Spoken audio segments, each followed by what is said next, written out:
Welcome to Turku Saatanalle XII or 2025 edition. Here we are with Rauta and something special from the central part of Europe, Helleruin. Welcome, sir. Welcome to Rauta. Thank you. Please, sir, introduce yourself. Who the hell are you and why on earth are you here with me? Well, I am Niels. That's my real name. Stage name is Karkos. I'm the main man in Helleruin. From the Netherlands. Now in Finland for the first time, and I'm looking very forward to play the show. Let's get the basics done about Helleruin. It's, of course, black metal, but black metal is a very, very big subgenre of music from various different styles. How would you describe Helleruin for the audience who have never ever heard of it? Quite melodic, raw, energetic. That's about it, I think. Short.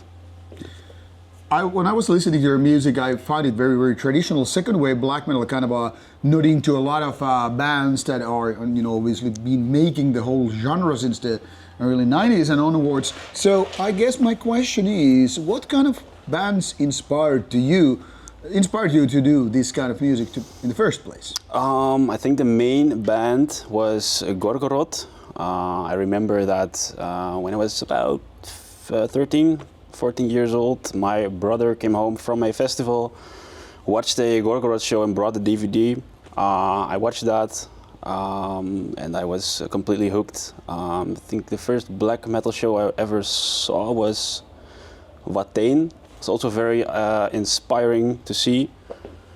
Furthermore, bands like Tolke, Gorgoroth, Dark Throne, Satyricon, all those bands from Norway, basically. So kind of a very, very classic start in that sense. Yes. All right. Netherlands is not exactly known for a lot of black metal bands gone big and all that stuff. I don't know, maybe it's the good quality weed or whatever you have there, but what made you, out of all the given genres, apart from that, what you told me, like, okay, I'm gonna put, Netherlands on the map in terms of black metal. Was it easy to find people to play the music with you? Was it easy to find? Well, all of my band members that are in the band now are my friends. Some of them I've known for some time, some of them I don't know for a very long time, but they're friends of previous members, or I don't really work with with one lineup. I have like a backup guy for everyone. So if someone is not available, I can always call another guy to come and play, and we're all friends of each other. So yeah. Yeah, I was wondering, because Netherlands is not so known for black metal, how easy it is to, find people in general who are like-minded, and since there are no real bands like in a lot of countries, like say Norway, it would be easier to say, oh, there's Gorgoroth guys or Dark guys are here to kind of shaping up the scene. But I guess Dutch scene is not that big. No, the scene is not very big. Well, the Netherlands has a underground scene, of course, with some bands. Most of my band members are in different bands as well, not only black metal bands. I managed to find some people. Now, in terms of your music, you mentioned black metal obviously as a kind of a obvious inspiration and all that stuff, but beyond the black metal, in terms of music and all, what kind of other bands or styles inspire you to, musically or artistically in general? Music-wise, while I started, I listened a lot to punk music. You can hear that as well in the demo. Punk influences. Furthermore, I like classic rock.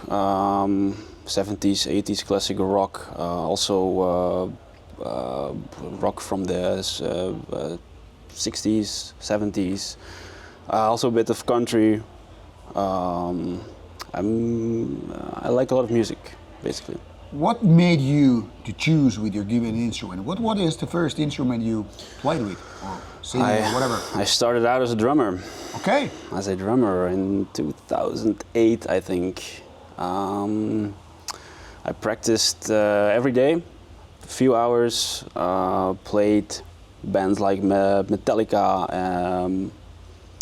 Slayer, those kind of styles. After that, I started playing guitar. Then I think bass and piano, and actually vocals was the last thing I ever did. I considered while I was recording the first demo to ask a different vocalist, but I really wanted it to be my project, so I just figured to try myself to do the vocals. It worked out. Practiced a lot, and then when I finally decided to play live, I figured this was the only way to do it, only doing vocals live. Yeah, that's what I was wondering, because a lot of bands kind of become like I don't know, problematic is not the right word, but I mean, they will face a problem when the sound is different in terms of vocals, whereas obviously with drums and stuff, like, you can change, but then again, then you're not in control so much of the music. So obviously you have to trust a lot, you know, with your musicians, like, hey, you do your job and have the right kind of groove. And as a multi-instrumental guy, you obviously have understanding of the stuff. So how hard or easy boss are you to the rest of the people in the band? Well, I think I'm not a very hard boss towards them. I give them a bit of freedom. For example, the drummer, has a very different style of drumming than I have. He's a way better drummer. He is free to do the fills as he wants to do it, or the breaks or drum beats. Usually when we rehearse and he does something different, then I just tell him this is not what I want, and we discuss it. Same is for the rest of the guys, actually. Like guitars, I actually had to learn how to write my music into the computer, like write it in tabs and send it to them, because I could not do it before. So yeah, but that's it, I think. Have you ever considered, you know, expanding into full band, not just on live, but, you know, also for albums, now that you mentioned, like, you consider this other guy better drummer and so forth? No, not really, not yet. Maybe there will be a time that that I might have to do it, because I want to be better with every record, of course. But maybe some of my ideas will be beyond my limit. So yeah, maybe at some time. But for now, no. I'm not considering bringing them into the recording and creative process. What about the lyrical side of Helleruin? How would you describe the most important or dominating topics, for that matter, for the audience? Well, for now, well, at the start it was a lot about World War stuff. Later on, it was about I based the latest album, Devil's Death and Dark Arts. I based it on old stories from the region. About basically about dark stories and witchcraft and such. And nowadays I'm trying to find a bit of a mixture between everything what I've done in the past. So yeah. Now that you've done live also, in addition to you know, albums and all, which one you feel is more important in terms of taking the band forward? I think the debut album is still the better album out of the two, because I don't know, with the second album I felt a bit of pressure to release a new album. It was a huge lesson. I kind of rushed the mixing process, mastering process. I think I'm not very happy with how it sounds when I listen to it now. So the debut album is, I think, the better one. It pushed the band a lot, more than I imagined from the start. So yeah, the debut album, I think. So versus live, which is more important, you know, Versus doing a live. new album or putting out more shows. Yeah, versus live. I think the songs from the second album, Devil's Death and Dark Arts, they push the set forward. They work live very well. Also, the songs from the new EP work live very well.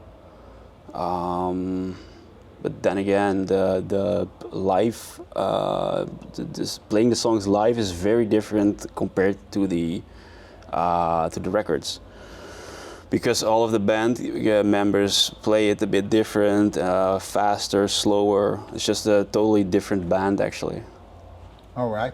Well, talking about black metal, a lot of nowadays things are more or less revolving around, well, world things such as politics and religion and other topics which are more or less kind of surrounding black metal. Some say, yeah, music first and music only, and some people are saying like, okay, these are essential part of whole black metal.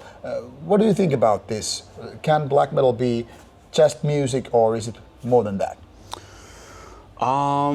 Well, I think it's different for every musician that creates black metal. For me, it can be music only. No lyrics. It's about the feeling more than it is about the lyrics, I think. That's actually why I did not release lyrics at the start, because I wanted it to be a part of the listening experience. So yeah. So what will be happening with Helleruin in the near future? Let's think about like 2, 4, 5 years. Well, I'm working on a lot of new music. Most definitely a new album. There will be a lot of live shows, hopefully tours again. This year will be a bit easy on live shows because I want to focus on writing new stuff more. So yeah, that basically. All right. What about side projects? Are there any worth mentioning that you think are relevant? You know, just besides Helleruin, you might have some other artistic, say, outlets. You might want to talk about other bands that you feel like are relevant to you as an artist, musician. Right now, you mean? Like, yeah. Relevant. Like other bands that you kind of want to use as ways of expression. Ways of besides expression. Helleruin. You mean if I have side projects? Yeah, no, yeah. I don't. I was active in a few bands years ago, but I quit them all to make room for my own project and my own things. That's my priority right now. Of course, I also have my private life and my job, which requires some time as well. So no side projects for now. All right. Now, word to the wise. One of my favorite annoying questions. Giving advice to your younger self, what would you do differently, or are there certain things that you feel like these are the most important things that you should do as yourself, as an artist, musician, whatever? To myself as an artist, practice more the instruments more, I think. Work harder on being able to mix things yourself, because I also do the mixing and mastering.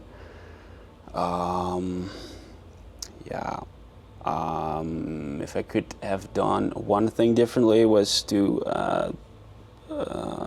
start playing live a bit later. Let the album settle for a longer while. Yeah, that's it basically. All right.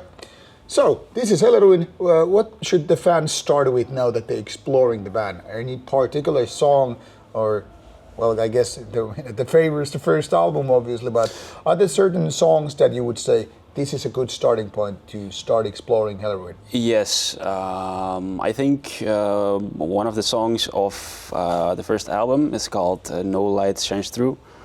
I think that's the best song that defines my project, Helleruin. Basically because it works live very well. It's a song in a slow pace. Yeah, I think it's amazing for people to just get introduced to my project. Last question. What can we expect from Helleruin live? Live, a lot of chaos, a lot of blood, violence, chaos, everything dirty. All right. It's about it for Helleruin for now. Thank you so much for your time. Thank you, Jerry. Now, people on the other side of the camera, on the other side of the screen, now take care of yourself and check out the band live when you have the chance. That's what we're going to do here today after this particular interview. And obviously dive into the music. Those two albums are definitely more than worth of your time when listening to some Dutch black metal. Stay tuned for these guys. There's something major things gonna be happening on the Dutch soil with these guys, I'm sure of it. So now off you go and check out the links provided in the description box for more information, including social media and music and all. Now off you go, people. This is Turku Saatanalle, this is Helleruin, this is Rauta. Stay metal. Thank you. And a couple of photos, please. Of course. So we can use them for social media purposes when this interview is coming out.